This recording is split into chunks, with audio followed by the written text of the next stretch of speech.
You are listening to the Path Podcast on Mountain Bike Radio. Mama's princess sister Jen. She doesn't exist to win.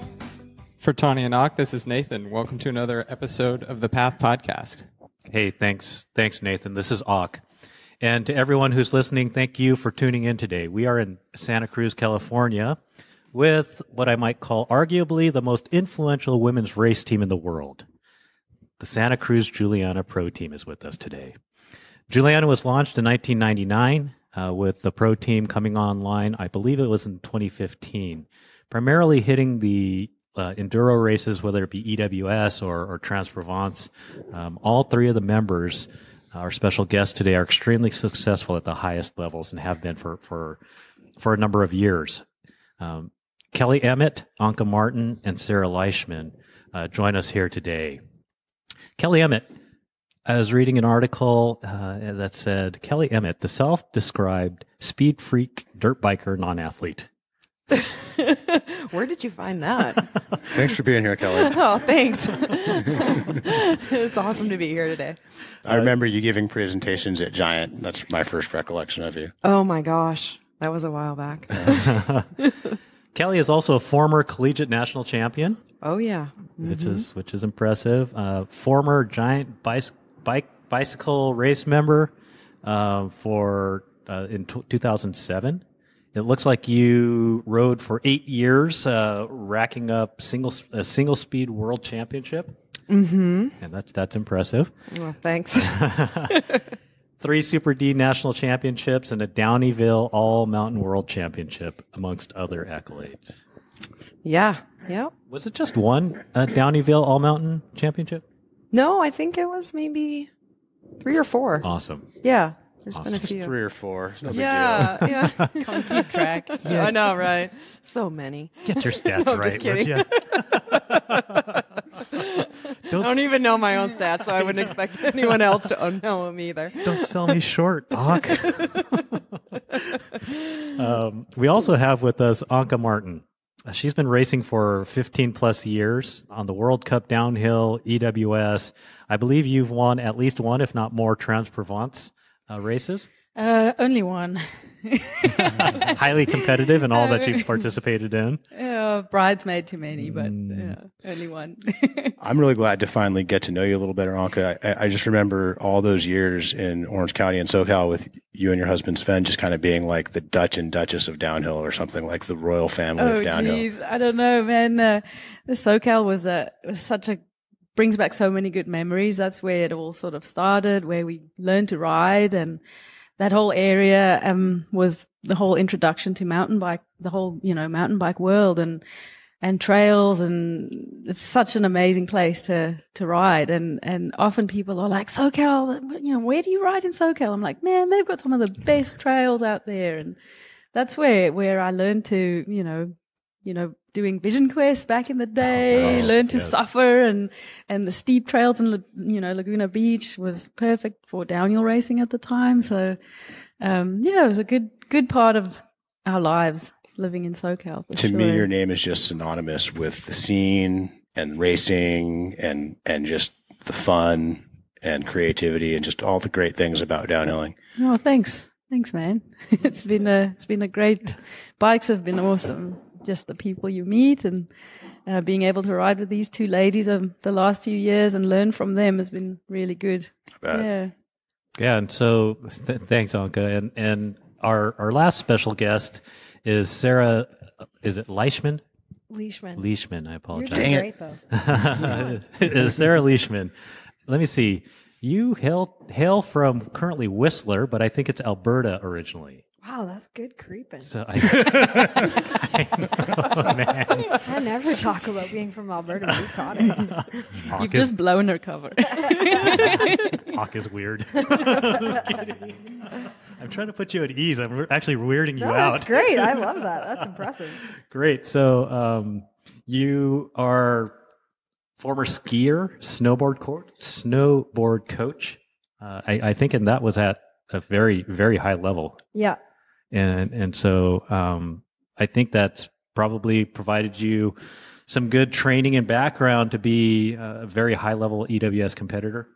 Thanks. And I also noticed that you are a Arc'teryx digital content producer. Yeah, that's my full-time job. And that's some nice digital content we saw on the internet too. Ah, thanks. It is. So It's like the best job a person could ever want besides riding bikes. Well, we really appreciate you making the time to join us. Thanks. We're Cool stoked. to be here. Appreciate it. thanks. I am actually wearing. I the noticed Arc'teryx your jacket. Adam LT. It's beautiful. I love them. The product is awesome. But we're not here to talk about Arc'teryx. We don't have to. Right. So, thank you three for joining us. I'll let Tani kind of kick off our conversation here as well. Well, before the show, Ak and I, or actually last night, Ak and I were talking, and we're talking about like, what we know, we feel like, you know, the syndicate's been around forever, and everyone knows what the syndicate is and what it stands for and what it means. And we're kind of trying to get a feel for what that is with the Juliana team.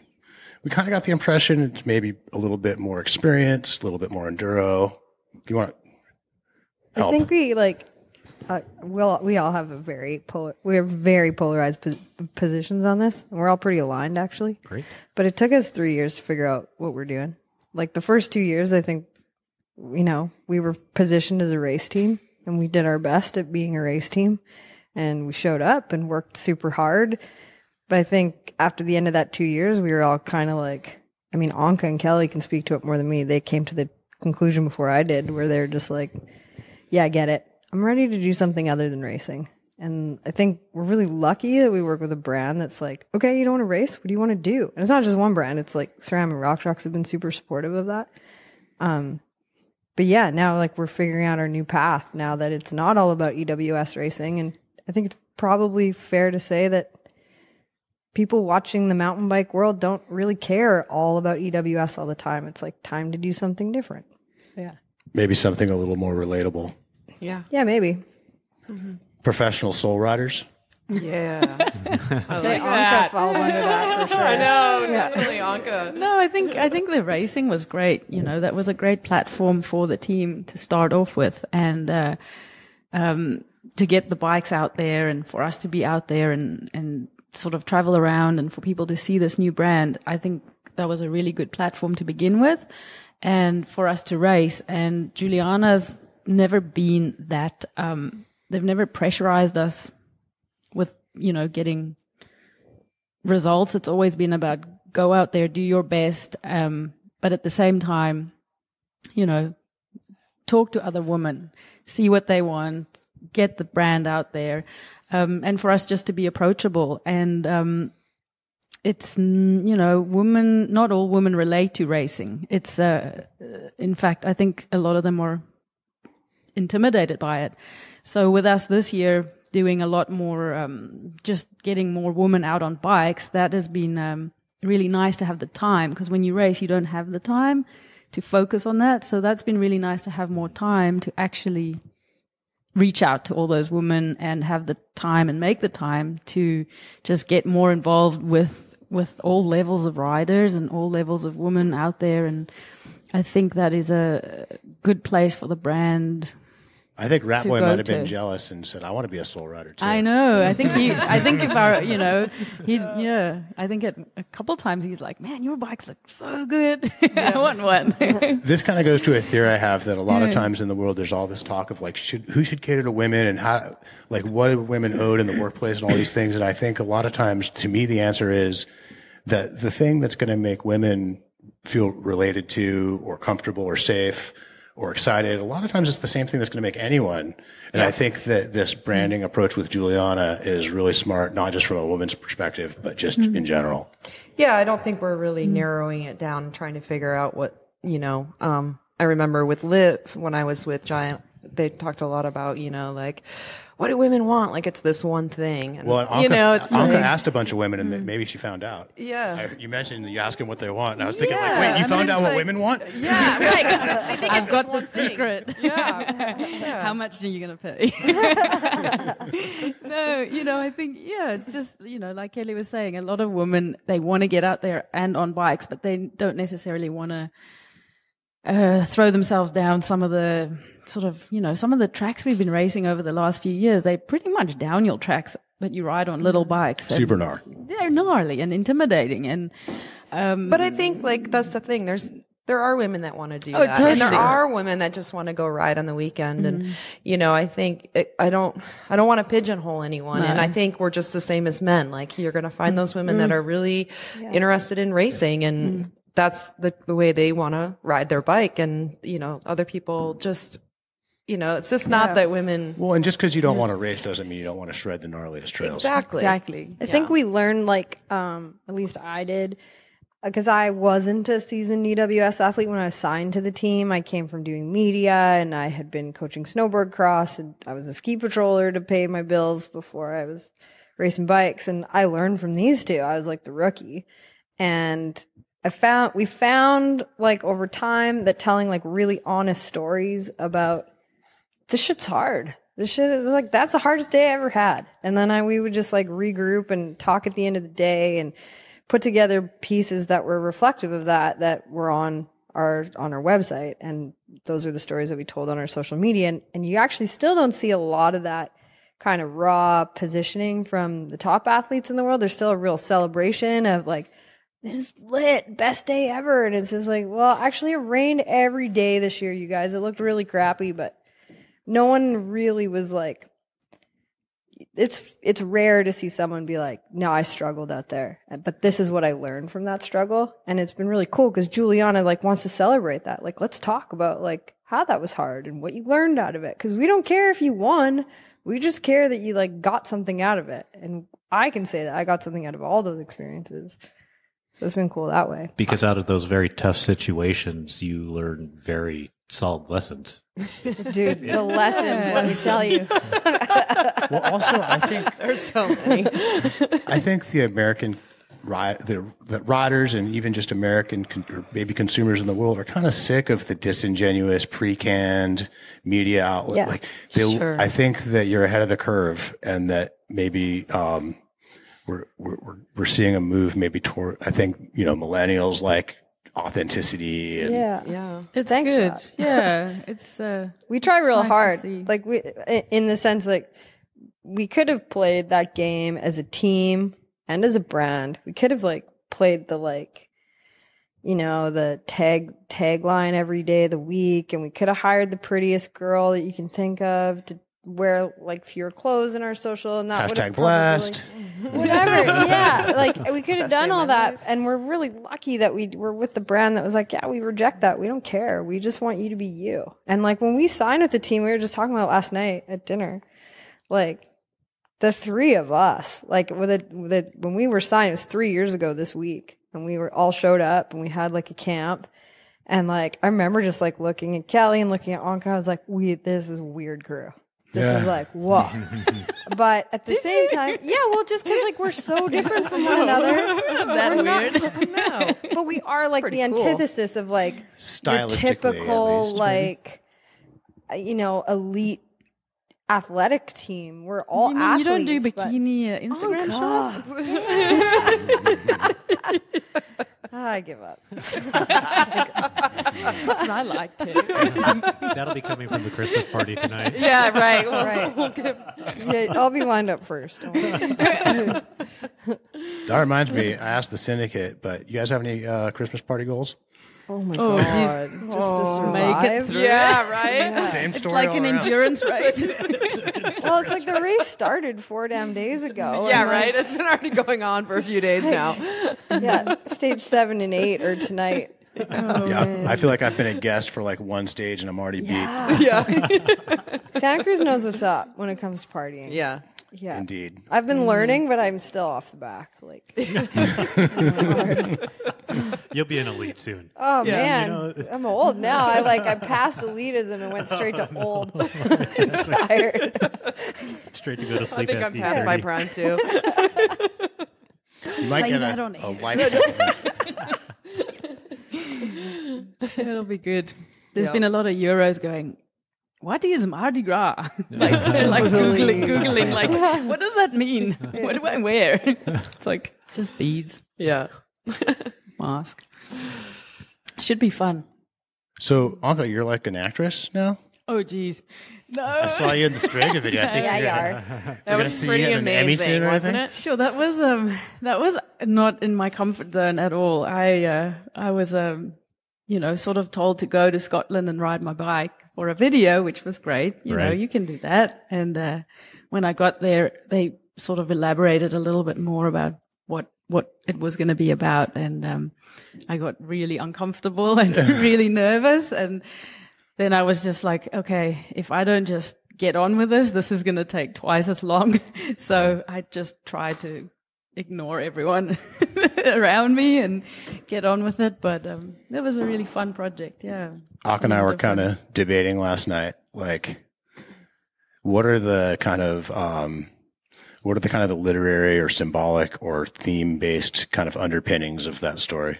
You think what's the message? The message, I guess, is just to be, trying to reach out to those women who don't like to conform, Right. who want to be different, who don't want to just jump on the bandwagon and follow everybody. Right. That was kind of the underlining theme of that. And I think the brand really, it's a big part of the brand. They really want, to attract the women that are not just going to go and, follow what everyone else is doing, which is lovely, And maybe in parts of our history when women thought for themselves and were independent, they were called witches. Yeah, and those were the scary women, that's Everyone how was we- afraid of them, and that's why they burnt them. So That's how our society maybe kept them in check. yes. So So, this is kind yeah. of like a back at you. Yeah, and like a little bit of the dark side and the edgy, edginess of the brand coming out, which Right. was really Like fun. women can be edgy. Yeah, totally. Weird, right? Yeah. Weird. It was weird because Imagine when we launched Strega, I had nothing to do with the launch. Kelly and I were over here in North America. Anka's like witching over in Europe. But like all my personal channels lit up from people who had never actually considered owning a Juliana before. Like just being like, fuck, that was so cool that you guys just like, especially in this era of like nasty women and like what's going on politically on this side of the world. Is like, I don't know. I was proud of how it was timed. I was proud of what it said. We don't see enough of that. And it's cool to be like aligned with someone who's doing that.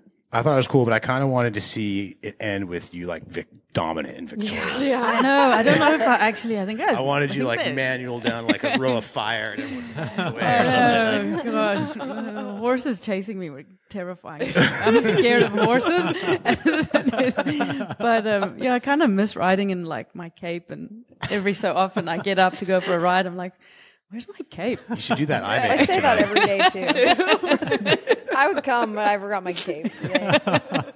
Makes you feel faster, eh? Flapping in the wind. Tuck it away in the camelback and then know. for the climbs and then get it I out know, for the but downhills. I'm so clumsy it'll just get stuck in my spokes and rip me off the bike. So, yeah. No, it was definitely a fun project for sure. I think a lot of people either loved it or they were like, what the hell was that about? But you won't forget it. No, I won't. So even forget it. and neither will that person who was like, "Oh, what the hell is that?" I know. So it's good. Am I correct in remembering that the Strega was actually the Strega was released first before the Nomad, right? Yeah, so they actually just, I think that was the main launch for the, instead of doing like a video with a Nomad, they decided to just focus on the Strega, and everybody, like a lot of people were confused. They were like, so when are they doing like the big new Nomad launch with like all the sick guys? and there wasn't one. So This that is was the quite big nice. launch. This is it. I mean, that's the point. This is the Yeah. big launch, right? Yeah. And from what we can gather, I mean, it was a pretty big investment of resources and otherwise for Santa Cruz to put that video out. And so that's, put your money where your mouth is, and they really did. Yeah, it just feels good that they, supporting the girls and letting, putting the, like you said, the resources behind it, and feels good as a group. I have to say, I was proud And people of it. bought the bike. So that was just kind of like, people wanted it. So It wasn't sales have even been just good like- on the Strega. I think people are stoked on it. Yep. People I- want to ride it. People ask me about it in Whistler of all time. And like Whistler's the biggest snob bike population in the world. And they're just like, that's rad. So Megan from our shop has a Strega, and she's crazy about it. Yeah. We all kind of wish we could have raced it. Like we were just like the last all the years through the EWS, like man, a Nomad would be so sick. The Rubion was cool. The but- Rubion was amazing though. That bike was. But the Strega it's would have still been good. awesome. I know. Yeah. So we got sent out, this other Juliana rider and I got sent out to Pemberton right before the Strega launch to do like normal photos on the bike. And Seb Camp and I, the Canadian brand manager, kind of argued about where we were going to go because he had lined up like the gnarliest stuff in the valley. And I was like, I'm going to die, so I'm not coming. But like, keep in mind, I wasn't allowed to ride that Strega. It sat in my living room for like a month before I could even touch it because we didn't want anyone to see it. It had to be special. So I didn't actually know what it was capable of until I was like in front of a camera. And like, we lined up this ridiculous shoot on PhD in Pemberton. And I just like pointed it and I was like, this is not going to end well. And I ended up at the bottom of it and I was like, why the hell haven't I been riding this bike for years?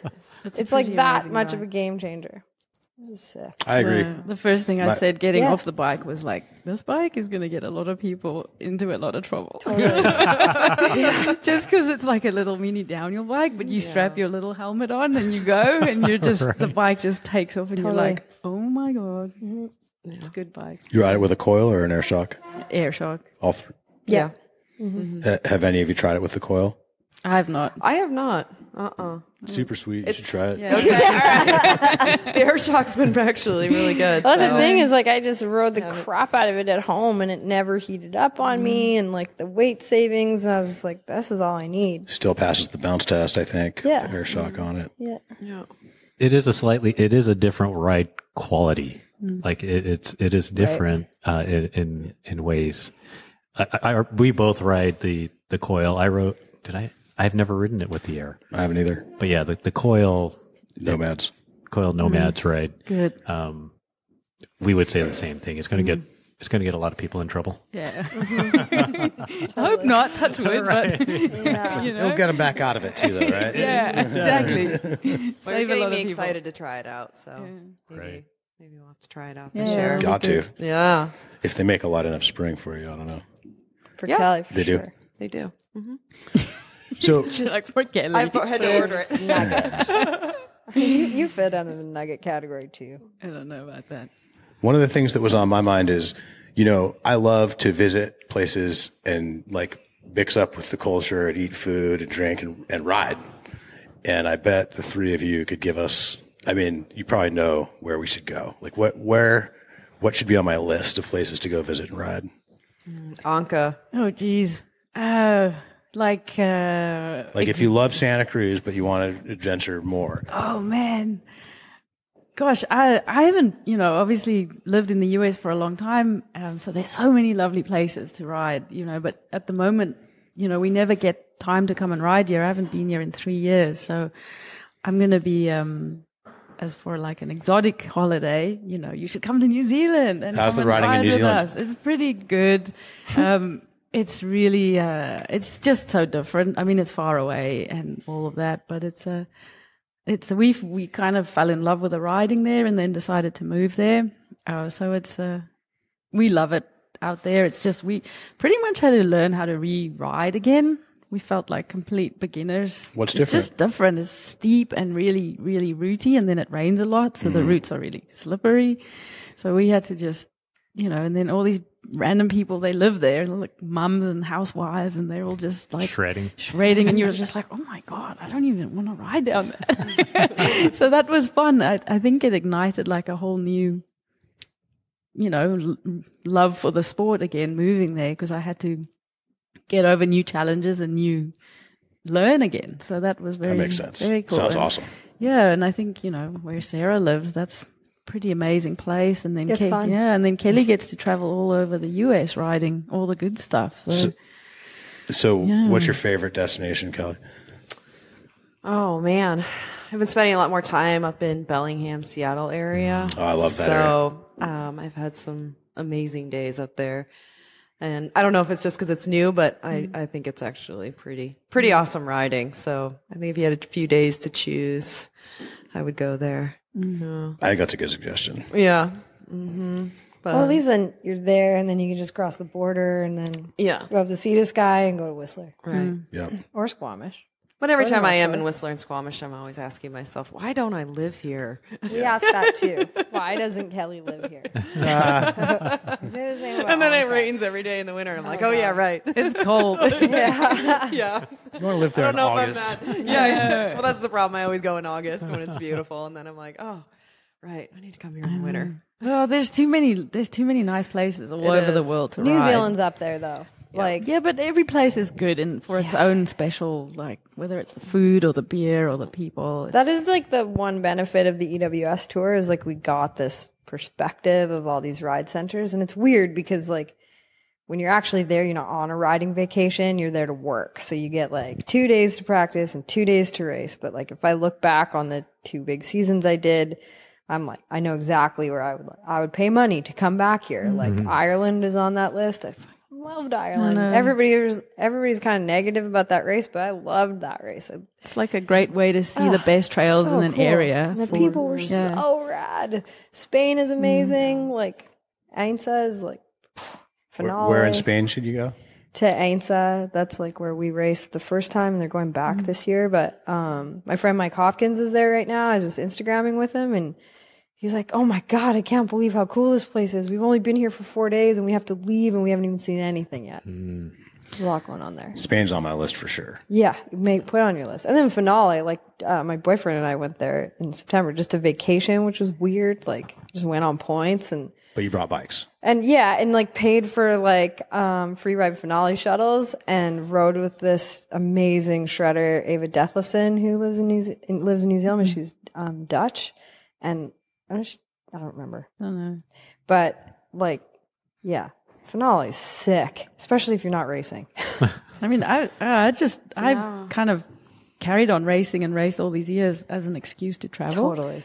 Yeah. That was my whole thing. And I mean, obviously you want to do your personal best and keep pushing your own riding limits, but that was always my sort of the carrot that was like, oh, but they're going all these cool places next year. Maybe I'll do one more year, you know. And that's been amazing, you know, to be able to use racing to explore all these places and always try and go, you know, if it allows to get there a few days before or stay a few days after to keep exploring some of the areas and, you know, try and soak in some of the cultures and the food. And that's what it was all about for me, really. So yeah, this is great, and you know, kind of circling back a little bit about the authenticity and writing a little bit about the struggles during the course of a race. Our co-host here, Nathan, has also raced at Trans-Provence, and I kind of kept in touch with him throughout the week, and kind of the longer into the week you go, sometimes the more difficult it gets. So for you guys on these multi-day races, where does that kind of low point start to occur, and how do you work yourselves through that? Day 3 is mine. I love that you know your day. Oh yeah. my God. Oh yeah. It's super dark in there. And day 3 is usually the first day of racing. That's great. That's when you want it. Yeah, you know, I just always I've had a lot of experience and done a lot of stage races over the years, racing cross country and road racing and all that stuff. So, you know, I'm prepared for it, and I just know it passes, and then the next day it's like, you know, I can feel, you know, great the next day, and it's just, you know, it's a whole new attitude. So it's just a matter of like getting through it. just getting through it, and knowing that it's going to pass and it will get better. And so Yeah. I think I always remind myself that, like, okay, it could all turn around in like 10 minutes. It's amazing, like what you can sustain as a human. I think I learned that racing EWS because again, I showed up as a rookie. I didn't know what to expect, and I trained my face off before my first season, and then broke myself off at the first race. And like the following year, coming back, we raced in Chile, and each day was 50K and 1,600 meters, whatever that means in American. So by the end of the race, we had done 250, or it was like 200K, and our elevation was something like 6,000 meters in 4 days. And I remember like after the first day, had some moments out there, and I was like, oh God, how are we going to do this? And it was the first race back from injury. And it's weird. Like, I think if you just want to be there, it's really like, it's relative. It's all like in your head, which was like, that was a hard thing for me.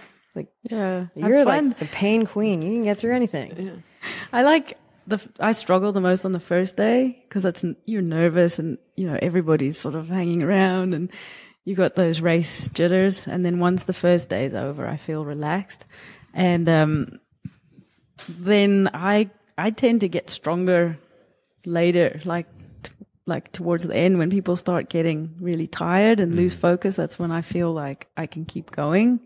So it's almost like I struggle more in the beginning and then kind of build up again. With you though, like what gives me context for someone like Anka Martin that people don't realize.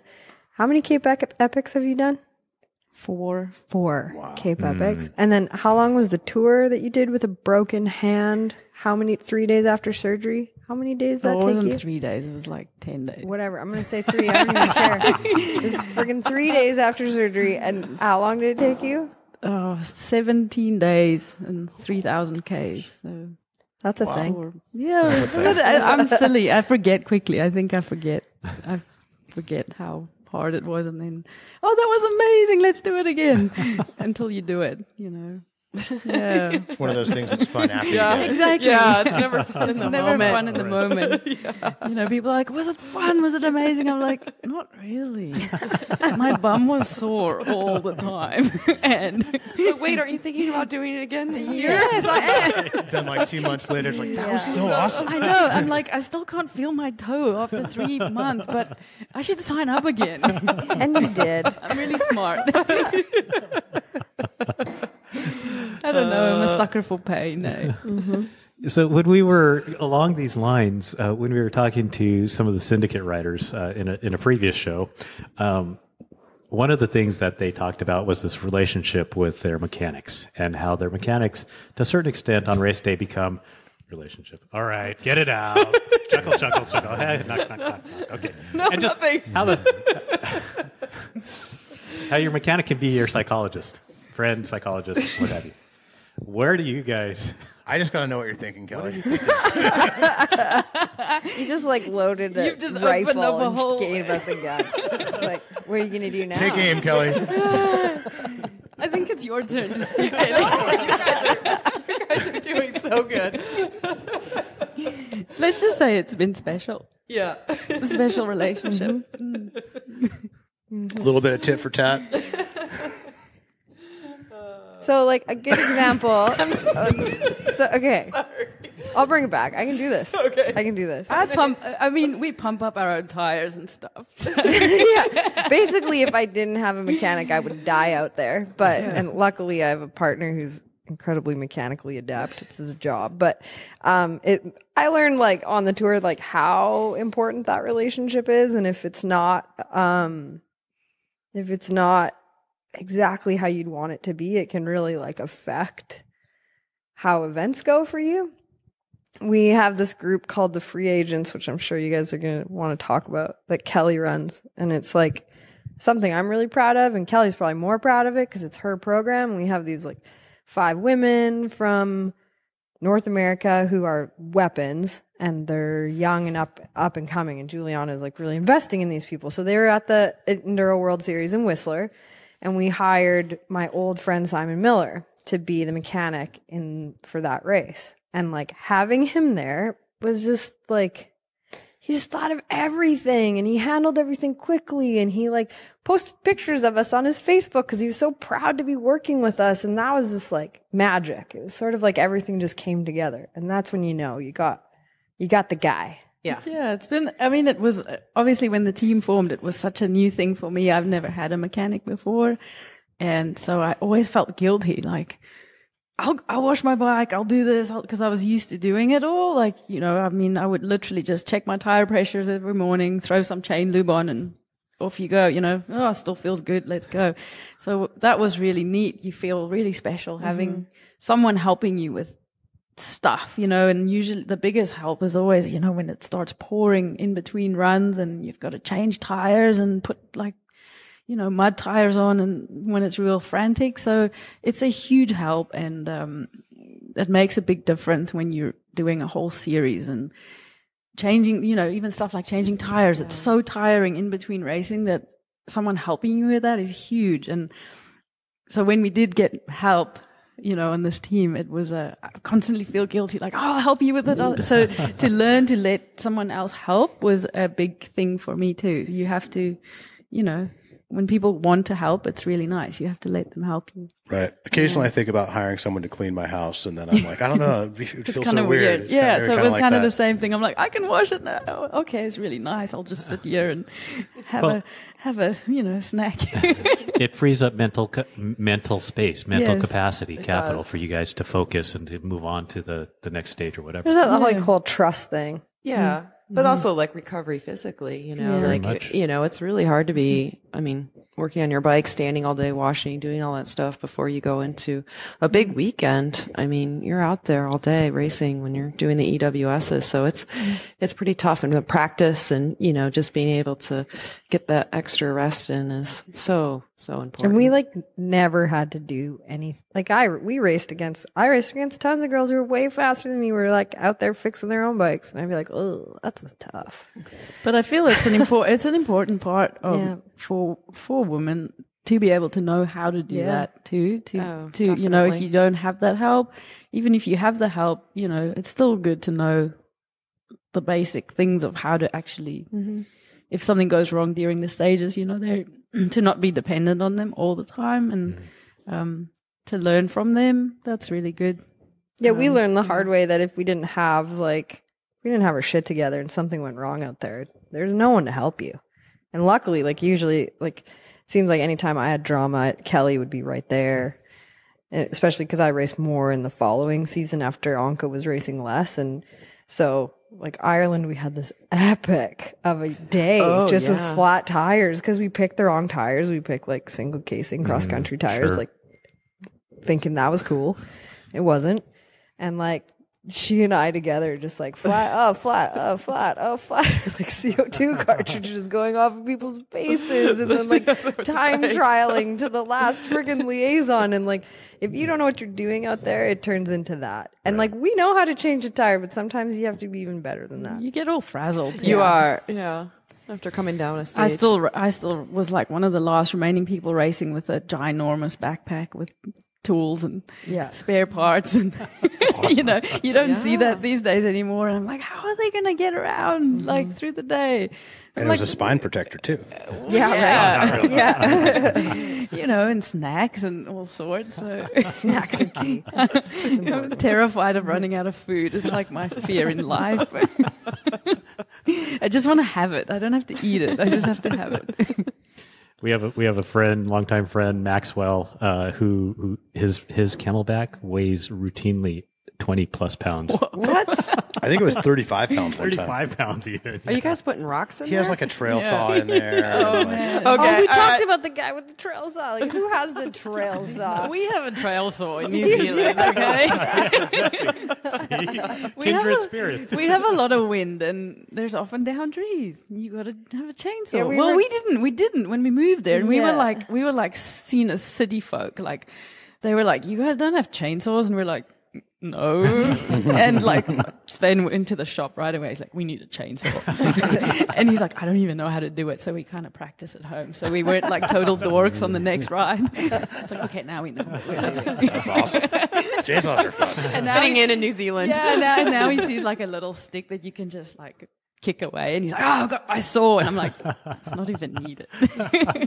But You have to YouTube it. yeah, exactly. It's fun. So the Juliana Free Agents, how does that fit in? Okay, so it's a new program for this year. And, like Sarah said, there's 5 girls, and we kind of chose them throughout the U.S. mainly. And then we have 1 girl in Canada. And they've just been a part of the brand. And so they've started at the grassroots level. And we just wanted to offer a little more to those people that are committed to racing. And so I decided I wanted to retire. Both Anka and I retired last year pretty much from racing. I completely retired. I haven't done a race since. So I wanted to help out with this program. And so it's been kind of fun. We take them to 4 races last year. And then this coming year, we'll do 5. And it's just basically, some younger girls that really want to try to see how it works with racing and, if they can make it and move on to the EWS. And since we're kind of all retiring, we want to, kind of from the foundation, just kind of like grow some of these riders and have a route, like a path for them. So if they want to make it to that EWS pro team, hopefully in the next couple of years, then we'll be able to help them with that. And is it kind of like a segue from amateur to pro? Yeah. Is that kind of the idea? Yeah. I mean, they're all racing at the pro level with the free agent, but it's just kind of like, it's a pretty basic, deal where they're just getting they're getting some support and some money to race. And then from there, we're hoping that we can move into pro team if they want. Yeah. So it's kind of a cool program. Sounds super fun. What's the average age? Oh, gosh. They're grown-ups. Like, I keep calling them kids. Yeah. But they're like grown-ups. To me, they're kids. I'm looking at the pictures on here. Yeah, they're like 25 years old. We have a new member that we just signed, and she's 20 years old. So they're a lot younger than us, but it's, Yeah, right? I know when I fill out their registration, I'm like, that's the year I graduated high school. And then I feel really old about myself. The year they were born. Yeah, I know. It's kind of painful. But they're a cool mix, though. Like, it's like such a legacy piece for the brand because the whole idea, Elena Caldwell at SRAM really had this vision for investing in women's cycling. And I really think she has. And she collaborated with Katie at Juliana to make this program happen. And, maybe we didn't show up and make the top 5 of the EWS all the time. But the rad thing is like we have this story and each of us are so individual. And then there's this like legacy built for these free agents. And that to me is investing in women's cycling is like a long-term commitment. And like each one of them is so different.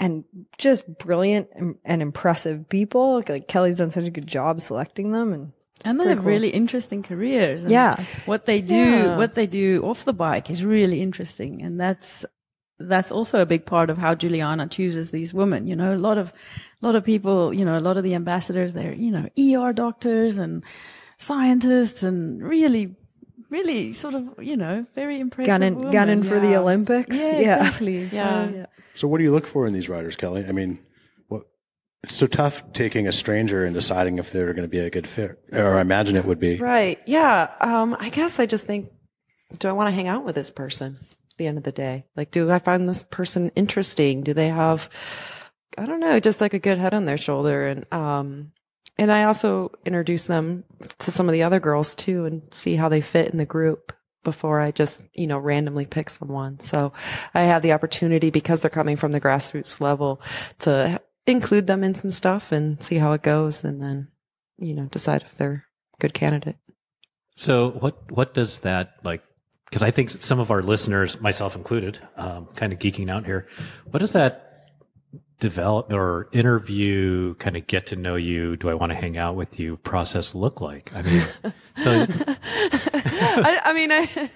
I try to keep it pretty, casual and informal for them, Claire, like, she's the girl that we signed this year, and she came on a ride with me, I just went out and just to see how she was as a rider, and she blew my doors off, and I was like, who is this girl? Because she was collegiate national champion, but she didn't tell me any of this stuff. So she's also definitely very humble, so, and then after that, it was just like, well, hey, we've got a spot open, and then we're going to this race in a couple of weeks. Do you want to come with us? And so she kind of jumped in, and so that gave her opportunity to get to know the other girls. And then it just seemed like after that, they were. So she went and raced with you before there was full commitment on both sides? Yeah. Oh, that's yeah, cool. I know. Cause, we had some injuries this year. So I had rented this place and I had the room, and I was driving to the event. So I just threw her in my truck, and, it was kind of interesting because she had never raced an enduro before. So she came to me and said she wanted to be on this pro team. And I was like, have you done an enduro before? Right. It was like Days of Thunder, kind of episode where it was like Cole Trickle's like, I watched a lot of videos, I thought, well, how about we go to a race and see how it goes? And she, Kelli Emmett just made a Days of Thunder. I know, right? Sorry. That's awesome. Yeah. And so it was really cool to see she won like the first stage of the day at this pro race, even though she had never done an enduro before. And so I was like, okay, this is pretty cool. I think we need to choose her. And that's something that we find permeates the Santa Cruz culture, is that it's not just high performing athletes like yourselves, but it's solid individuals like yourselves as well. And that's great to see you guys continuing that on with all your programs. Yeah, definitely. So are you looking for the some of these younger ladies to eventually step into the Juliana Pro team? Is that like the anticipation? Yeah, definitely. And just kind of give them that opportunity to grow without the pressure. I know when I jumped into racing, I went in really quick and it was very stressful, and I didn't have a lot of time to develop, get used to racing and understanding myself and figuring it out. So that's the hope of this program, and to teach them that there's more to it than just racing. I want them to be involved, helping SRAM with like doing different rides, and I help them with these ride outs that I host throughout the country as well. So it's kind of nice to get them just kind of embedded into the cycling community and helping out and doing other things, because at the end of the day, it is, results are important, but it's not everything. And so I think like for these girls to see that being involved in other ways is just as important. So that's a big part of racing too. You spend so much more time doing all these other things. People assume you just literally go to race, from race to race, but there's so many other events and product launches and media launches and, women's gatherings and women's ride outs and meetings and all these things that you have to, you have to balance do alongside with racing. And often you're tired or you're knackered or you don't feel like it, but that's all part of it. So it's a great program that Kelly's, showing these girls that that's all part of it, and writing reports and, just not burning bridges and just, I think it's a small industry. So it was expected of us, like at least when I started this thing, that I would just know, I would just know how to get sponsored or become a great athlete. And I was just really lucky that I was mentored by people who lived in Whistler, like Katrina Strand and Claire Bouchard, and like meeting Kelli and Anka along the way. But like what's cool is now we have this like formal program that doesn't just cover them as athletes and has this like very like nurturing culture of like, we just want you to show up. And I get to take some free agents on photo shoots next year, which is like, that isn't an opportunity that a lot of athletes get. And a lot of athletes don't even understand that that's like a huge part of how you could build yourself as a rider. You don't have to be an EWS athlete to turn this into a job that will pay a quarter of your rent. Not in Whistler, but in Pemberton. Yeah, right. You just live in Pemberton. You guys are awesome. No way. Sorry. At least you have another job to pay the other 3/4. Well, you have I to. know, you Most gotta of us have do. a couple jobs, Yeah. Like you got to work your ass off and you got to want it. Yeah, And it's worth it. It's totally I'm worth juggling 3 jobs this year. it. Yeah. But it's all fun stuff, so it's all worth it, eh? Yeah. As long as you can ride bikes and be outside, and the goal of not being in a cubicle it's always been my motivation. So it's a great time for women in the sport and in this industry, and it's lovely to see it growing, all the time. I agree. Along those lines, I was just thinking about some of the women-specific races, like the Sturdy Dirty. One of our shop folks and guest host, Megan, for the Path Bike Shop, has gone to these things, and she reports back having a great experience, and highly competitive as well. So I guess what are your thoughts on some of the current trends in women-specific races, things that they're doing well, things that they could do better? Gosh, in New Zealand, the last 2 years was the first time in Nelson they did like a women's only race, and they called it a Super V, which was terrible. Terrible. I was just like, they were like, you need to promote it. I'm like, I can't. Don't they know Super D's dead? I know. I'm like, you guys need to change that name just to begin with. Like, I'm all for this, but that name, come on. And Super versatile. yeah, exactly. So, and the way they did that was we went out with all the women on the racetrack, the weekend before, and then showed them all the lines and got them comfortable down the track. So that was a really nice way for them to feel comfortable. And then they all raced the following weekend. So a lot of the women, that was their very first race ever. And, so, that was great, and they loved it. And now it's in its second year and it's just growing so much. So I thought that was a really fun format to, I'm just glad you could teach me what the D stands for in Super D. Nice one. okay, we're going to go there.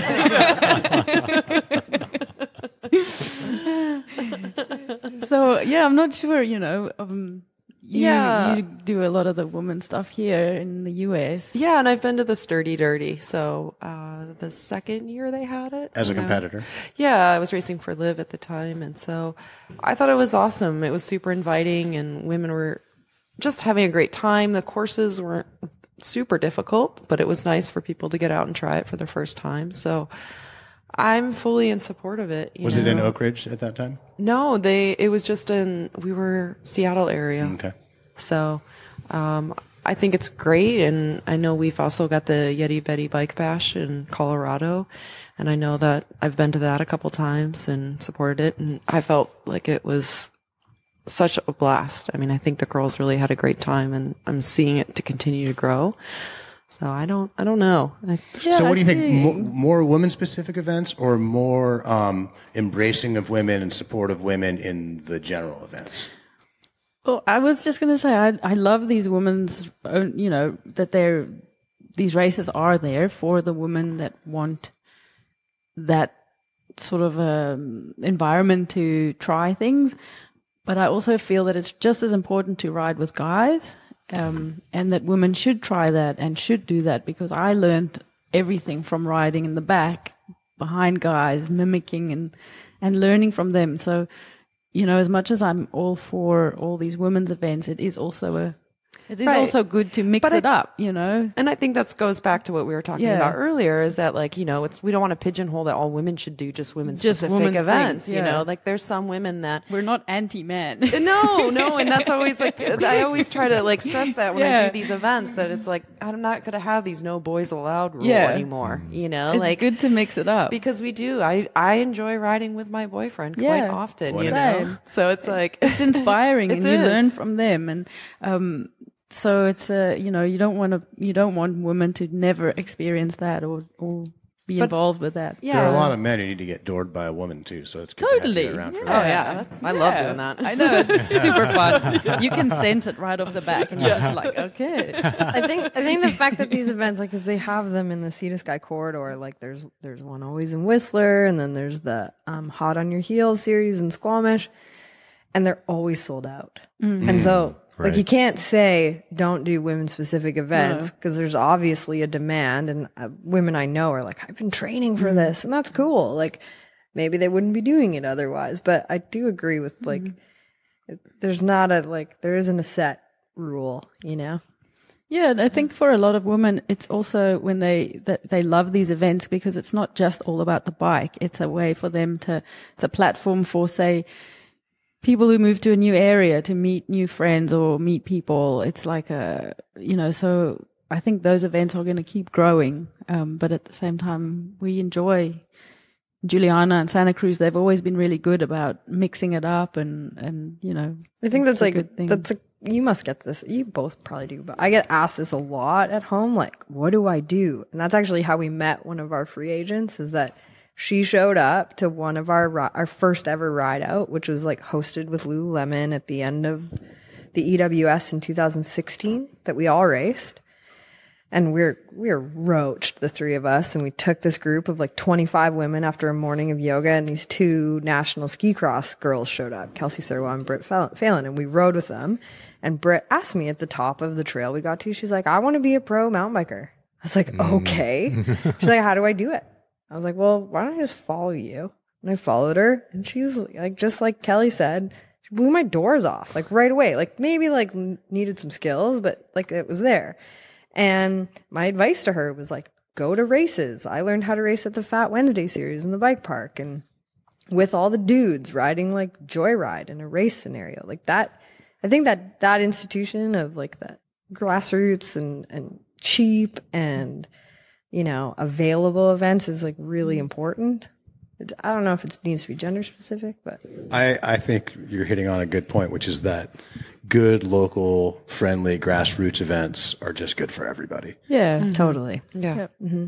And for community. And I think maybe I speculate sometimes that the women's only events are kind of a good segue to where when we hit a certain critical mass of participation, it will be less necessary because there will be this community just thriving everywhere.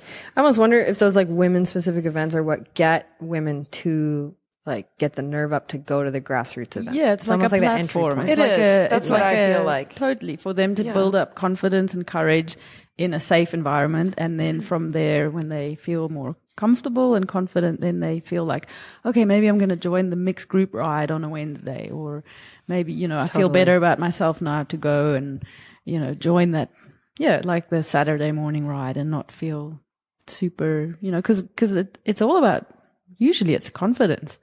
Just to get them out to feel stronger and more confident and, you know, not to feel, you know, you don't want to make it, you know, majority of women, you know, you're in a mixed group and you don't want to make, you know, feel like a bit of an idiot in front of all the guys. And so I think once that, like you said, it's a platform, and then when they feel good, they'll move on. And maybe if there's enough participation in at the other races, it'll feel safer and more inclusive. Exactly. Yeah. So what's the next big thing? Is there a next big thing? For us as humans? Usually, like I was saying, usually in my life, I've got something I'm looking forward to. Yes. So what? I'm looking for I think like, Christmas. It's hard.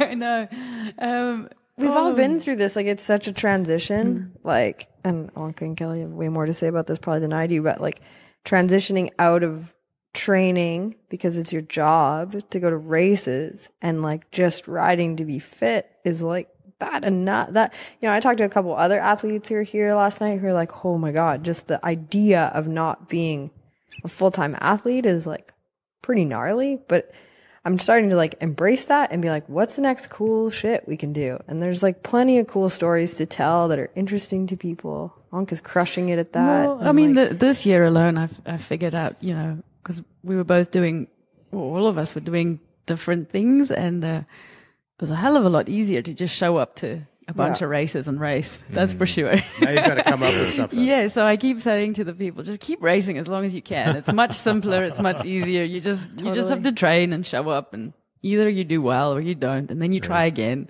Right. But you know, when you working on projects and you know, it just, you end up like with really fit fingers and not such fit legs anymore.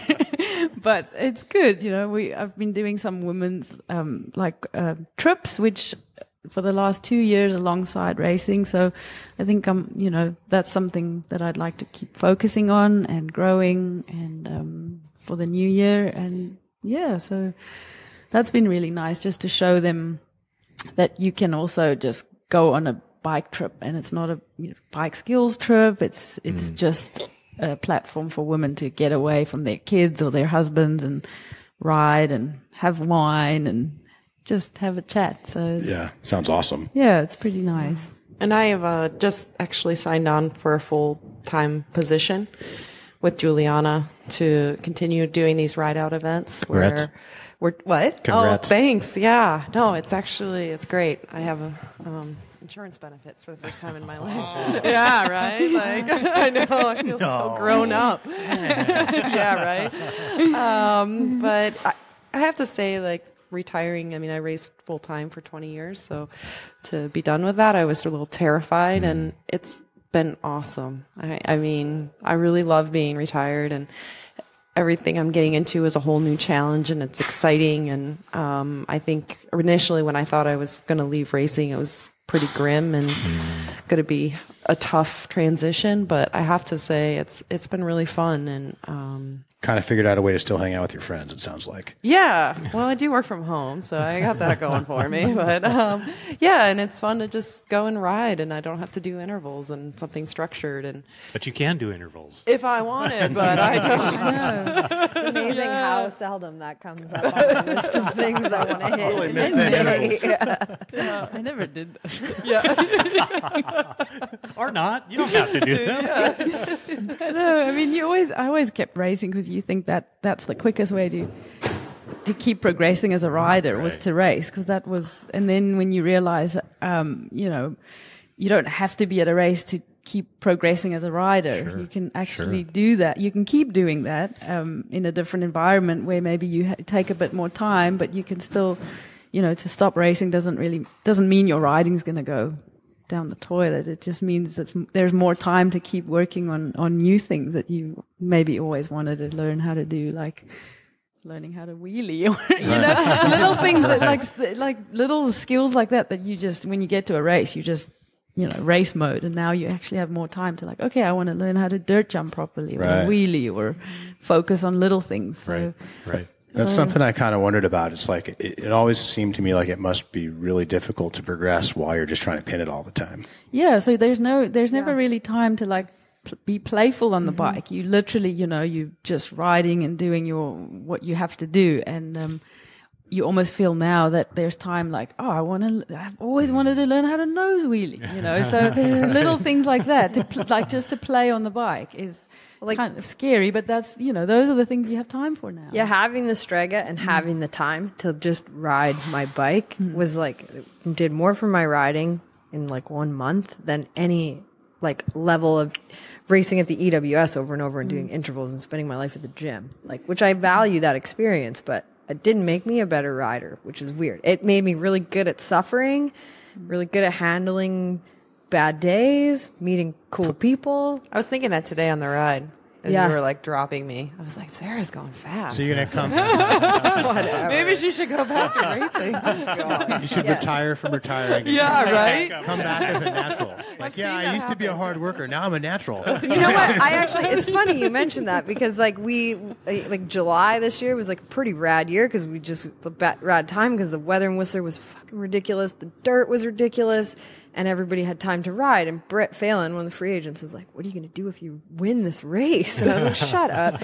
And honestly, you gotta train to get through one of those days. You have to. Anka and I have talked about it. It's a cute idea to show up and be like, I'm just gonna have fun. They're not fun It while is you're doing not it. fun. It's fun afterwards. Yeah. While you're doing it, it's It's called. intense. I heard one Arc'teryx athlete actually referred to it as suffer calluses. She's like, you got to build up calluses of suffering, and that's exactly how to get good at EWS. That makes sense. yeah. So that's the one advantage we have, because the older women get, the more mentally tough and strong they get. And so often you'd see these new, young, fast, chicks coming in, and you're like, you just wait. Yeah.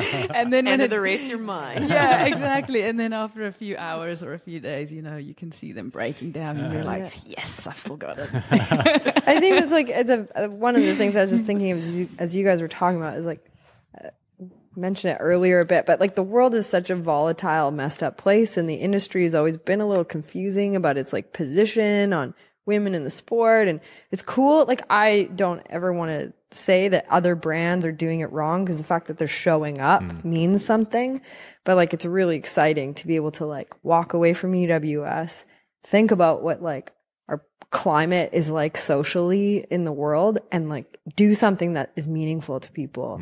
And I feel like we've all been given that opportunity. It's really cool. Sorry. This is Well, I think to that point, I think that we've all come a long way.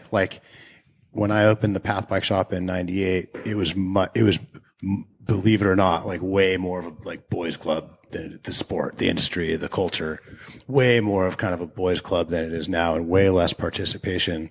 I think we have a long way to go, but I think we, like, as an industry and also just women as in terms of how much participation there is, we definitely have come a long way. Oh, totally. Oh, man. Yeah. Yeah. It's great. It's really good. Yeah. We've come such a long way, and it's really good to see. And it's, you have these pockets all around where you obviously have stronger presence of women, but, it's always good to see young kids. And now they have so many children's programs too, where you see like really young girls on, kids camps, and that's where it needs to start. It's, cause I think in general, women are older when they start biking, and, it's now you're seeing all these generations with kids that are starting at a really young age. So High school racing. Yeah. So that's Yeah, a really it's huge. exciting time, especially in Whistler. You just see so many little kids and little girls on bikes. Yeah, when I It's pretty coached the cool. high school team, like Finn Isles was in my group for reference, and I'd get sent with Finn Isles' group, and then I'd be like, who is the slowest kid? Oh, we got to take Johnny today. Sorry, guys, just so I wouldn't die out there when Finn was like 14. Yeah, they're all freaks. I know. Yeah. It's pretty cool. Yeah. Well, I think we're kind of approaching. I know we've taken a lot of your time. We really appreciate it. That's super fun. Yeah, Thanks this for was having awesome. us. That was Feels cool. like I've been in a helicopter. All Does anyone want to get anything off their chest or anything before we go? Shout outs, complaints, Oh gosh, just burns. no one listens this far anyway. You can say it. yeah, because it's been awesome to be involved with a company like Juliana for last few years, and it's exciting to see where they're the path that they're following. So it's great to be a part of that. I would think. I mean, for any young racer, it has to be kind of like near the top of kind of the perception of goals to be on the Juliana team or on the syndicate team or associated with this Yeah. organization. So It's exciting. stoked for you guys. It's exciting to, maybe help mentor some younger women, to encourage them that there's a different path in life you can follow, not you'll never become really rich, but it's a very fulfilling, passionate life that you can live by, being involved with bicycles. So, that's a nice, you hope, you don't have to become a lawyer or a doctor. You can actually, keep riding your bike and, follow your dreams and meet lovely people and see cool places. Well, I know all of us at this table kind of have a common goal of bringing people in.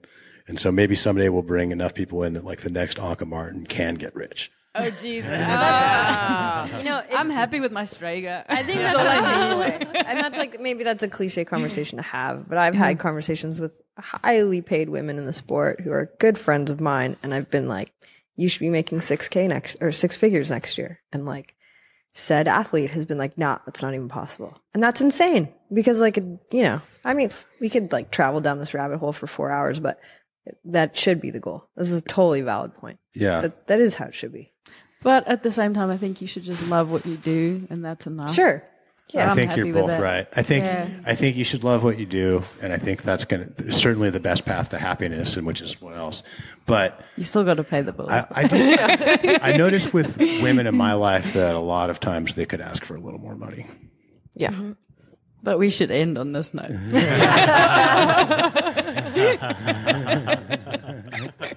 Well, with that in mind, for Nathan and Ak, and really heartfelt thanks to Anka and Kelli and Sarah. Love the bike you ride. Not to hospital. I'm dreaming of the hospital.